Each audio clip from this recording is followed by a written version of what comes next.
Dokument mišljenja jačanje prekogranične suradnje imali potrebe za boljim regulatornim okvirom koji je kao izvjestitelj izradio voditelj hrvatske delegacije u odboru regija župan Nikola Dobroslavić, jednoglasno je usvojen na plenarnoj skupštini odbora regije Europske unije. To se odnosi na sva pogranična područja, bez obzira da li su pogranična područja između dvije članice Europske unije ili pogranična područja s trećim zemljama, jer su pogranična područja koja Europska unija tretira na poseban način, budući da znamo da je teže živjeti u pograničnom području nego u ostalim područjima.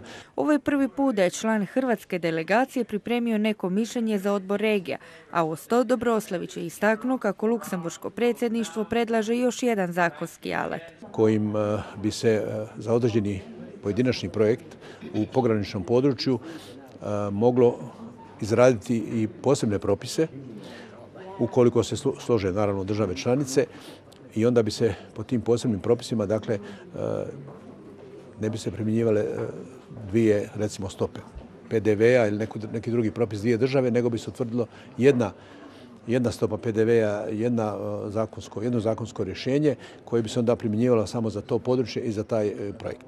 Uz osvrt na ovaj prijedlog župan je još i dodao. Mi smo ocijenili da takav prijedlog zaslužuje da ide u širu raspravu. Nismo sigurni jer ima i nekih ograničenja da li će on do kraja proći, ali smatramo da je zanimljiv, da je koristan i ukoliko se sve zemlje članice suglase, on bi se mogao i donijeti na Europskom parlamentu. Na Europskom tjednu sudjelovali su i predstavnici Županijske razvojne agencije. Uglavnom radionica na kojoj mi sudjelujemo bavi se gospodarskim rastom i zapošljavanjem, a u okviru Jadransko-jonskog konglomerata je.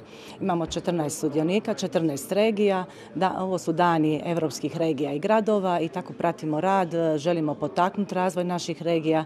Otvoreni dani najveći su godišnji događaj o regionalnom i gradskom razvoju koji se ove godine održao pod sloganom Europske regije i gradovi, partneri za ulaganja i rast.